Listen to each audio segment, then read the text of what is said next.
राहत हमेशा से एक खामोश और गुमसुम लड़की थी। न ज्यादा बोलती थी, न हिंसती थी, जैसे उसकी आंखों के पीछे एक दुनिया छिपी हो जो सिर्फ वही देख सकती थी। शहर के एक आम मोहल्ले में रहने वाली ये लड़की अपनी सादा जिंदगी में भी बहुत कुछ सह चुकी थी। उसके वालिद एक दर्जी थे, मेहनती मगर कम आमदनी वाले। घर में 3 बहन भाई और माँ जो हमेशा किसी न किसी बीमारी में मुब्तला रहती। गुर्बत ने राहत के बचपन को उस तरह छुआ था कि वो कभी बच्चों की तरह खेलने, हींसने, देखने का हौसला न कर सकी। मगर एक चीज थी जो राहत को बाकी सबसे अलग करती थी, उसकी आंखों का ख्वाब। राहत का ख्वाब था मुसन्फा बनना, कहानियां लिखना, एहसासात को लफ्जों में ढालना और दुनिया को दिखाना कि खामोश लोग भी बोल सकते हैं, बस उनकी जबान कागज पर चलती है। वो स्कूल के दिनों में ही रोज एक पुराना रजिस्टर लेकर बैठ जाती और अपने दिल की दुनिया कलम के जरिए बाहर निकाल देती। उसकी कहानियां ज्यादातर माँ की मोहब्बत, गुर्बत के दुख और छोटे छोटे ख्वाबों के गर्द घूमती थीं। किसी ने उसे सराहा नहीं, न ही उसके लफ्जों की गहराई को समझा, मगर फिर भी वो लिखती रही। एक दिन स्कूल में एक नई उर्दू टीचर आए, मसफरह। वो नरम लहजे वाली, जज्बात को समझने वाली औरत थी। एक दिन उनकी नजर राहत के रजिस्टर पर पड़ी।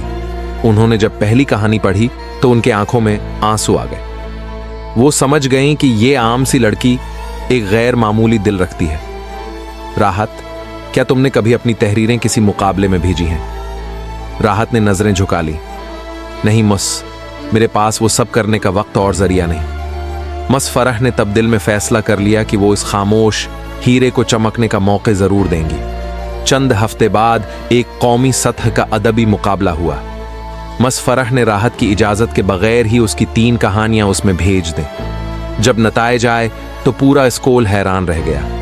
राहत है कि कहानी ने पहला इनाम जीत लिया था। उसे एक तकरीब में बुलाया गया जहां बड़े बड़े अदीब, सहाफी और मीडिया के लोग मौजूद थे। जब राहत को स्टेज पर बुलाया गया, वो कपकपा रही थी। न खूबसूरत लिबास, न कोई खास तैयारी, बस एक सादा सी शलवार कमीज में नजरें झुकाए, हाथों में कपकपाहट लिए वो माइक के सामने खड़ी हो गई। मेरा नाम राहत है और मैं सिर्फ इतना कहना चाहती हूं कि खामोश लोग भी महसूस करते हैं, वो भी ख्वाब देखते हैं। बस उन्हें कोई आवाज दे दे तो वो दुनिया बदल सकते हैं। पूरा हाल तालियों से गूंज उठा। राहत की जिंदगी का पहला रोशन दिन शुरू हो चुका था। मुकाबले के बाद राहत को एक मकामी अखबार में कालम लिखने की पेशकश हुई।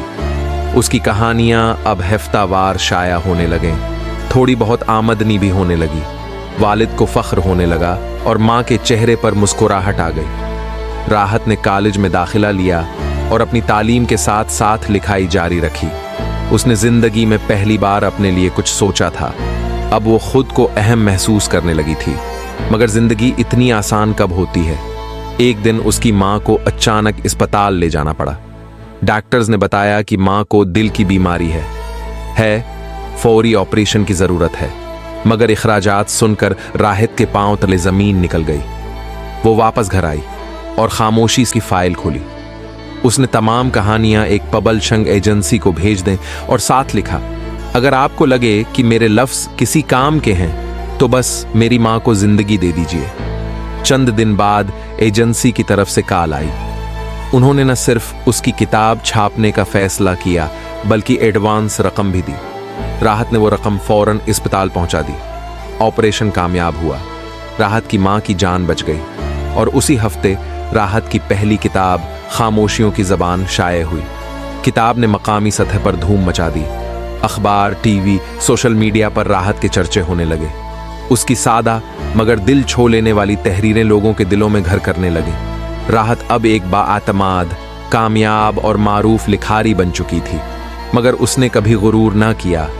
एक दिन उसी स्कूल में बतौर मेहमान उसे मदहू किया गया जहां वो पढ़ा करती थी। स्टेज पर खड़े होकर उसने कहा, सब बच्चों से कहना चाहती हूं जो खामोश हैं, जो कमजोर समझे जाते हैं, जिन्हें दुनिया संती नहीं, तुम्हारे ख्वाब, तुम्हारे लफ्ज, तुम्हारी मोहब्बतें बेकार नहीं।